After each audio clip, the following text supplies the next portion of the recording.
Okay, guys, morning. So we're gonna do a little revision today. So the last thing that we would have done is shapes, right? Shapes and the nets of solids and all of that.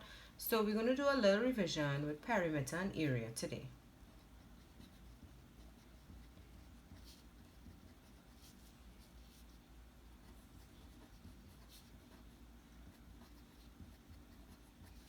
Okay. So we know that more or less perimeter, right, is our distance around,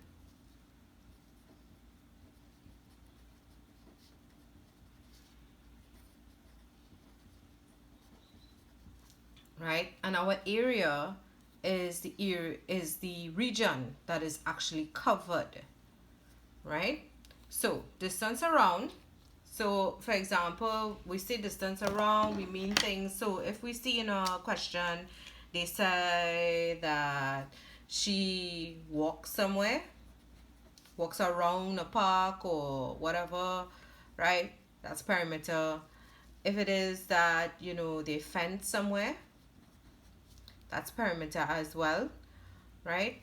So anything that involves, you're more or less walking around somewhere or you're covering a distance around, right? That's perimeter. Area, we're covering something, we would like to tile somewhere, there's an area to be covered, anything like that, that is area, right? So we're just recapping the formulas. So perimeter, depending on the shape, right? So perimeter of a square, we know a square has all four sides equal, right? So a square, all four sides are equal. So your perimeter would be one side multiplied by 4, right? And obviously, if you have the perimeter, right, is equal to side by 4. If it is that you have the actual value of the perimeter and you have to find for a side, your perimeter would be divided by 4, right? Because basically all you're doing is taking a long piece of, I don't know, pipe cleaner, and you are bending it to make your shape, right? So this long piece is your perimeter, and you're just bending it to make your sides. So all of them would be equal because they're square, so you're just dividing them by 4, right? Whatever your perimeter is, you just divide it by 4 so you'll know the length of each side. This is for square.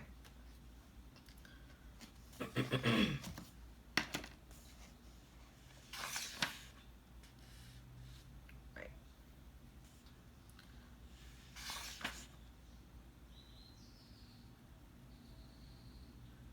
Okay.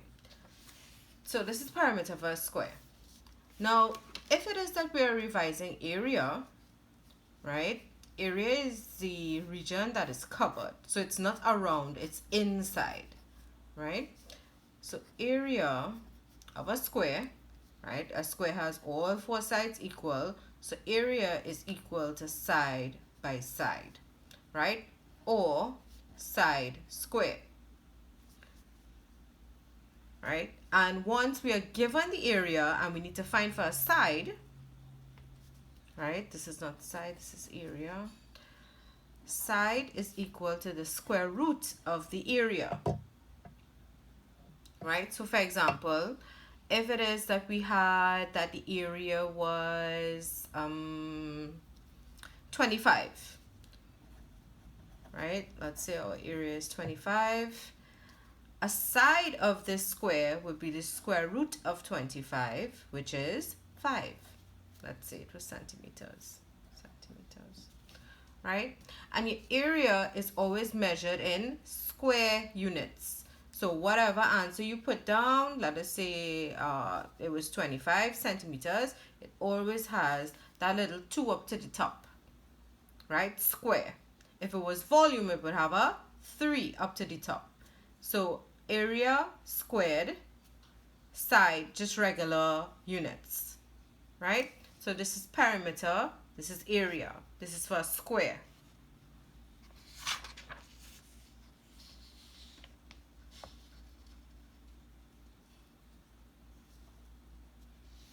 So perimeter of a rectangle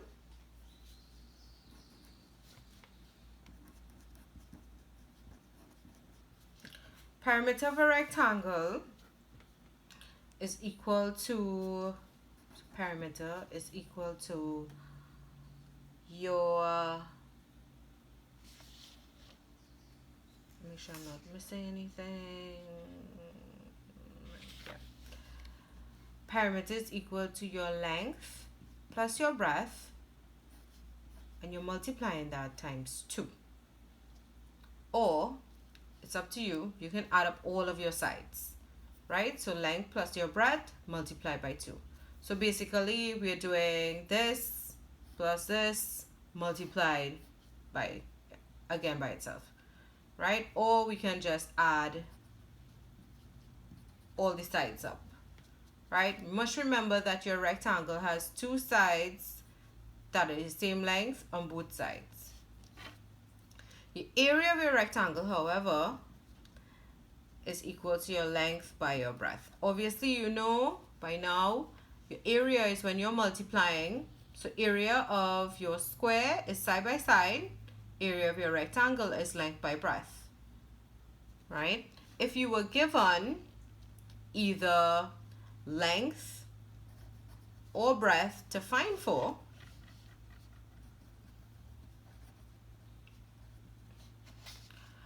and we're giving our area, we would say, okay, length is equal to whatever else that we are given, which is your area divided by your breadth. And if it is that we were given breadth, we were given to find breadth, sorry, area would be divided by your length. So whatever we are given to find, they would usually give us these other two, right? And we are dividing. So we're doing the opposite of what we'd usually do when we are finding the area, right? We would find our square root here, but this is a little different. So we would be dividing depending on whatever it is that we need to find. Now, I know that they love to mix the questions, right? This was just a little brief reminder. I know that they love to mix the questions.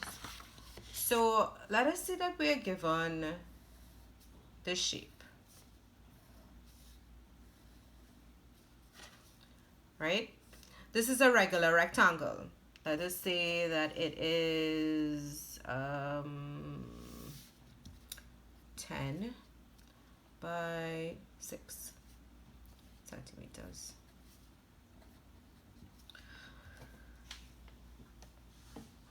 Now, we know to find the area of this rectangle, length by breadth, right? Now, let us say that we were given a little square inside. And this square was, let us say it was 5 centimeters, right? And they're asking us to find the area of the unshaded region. So based on what I just drew, you realize that I just stuck a square into the rectangle. So basically, in order to find for the unshaded region, which is, let me see if I can put this in yellow, the unshaded region, all we are doing is basically finding the area of the very large shape, length by breadth, the area of the very small shape, right? And we know area of, okay, so let's put a little rectangle here, let's put a little square here.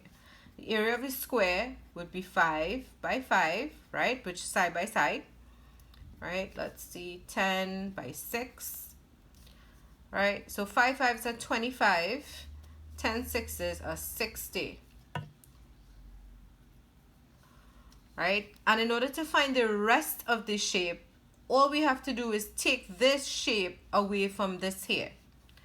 So basically what we're doing, 60 subtract 25, because 25 is the area of the small, 60 is, again, centimeters squared, right? 25 from 60, 60 minus 25, 5 from 0 cannot. We need to borrow 5, 3, 35 centimeters squared.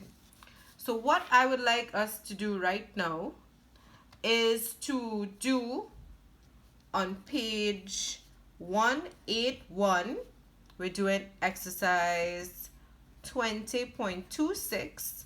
We're doing numbers 1 to 8. This is a revision of this type of question.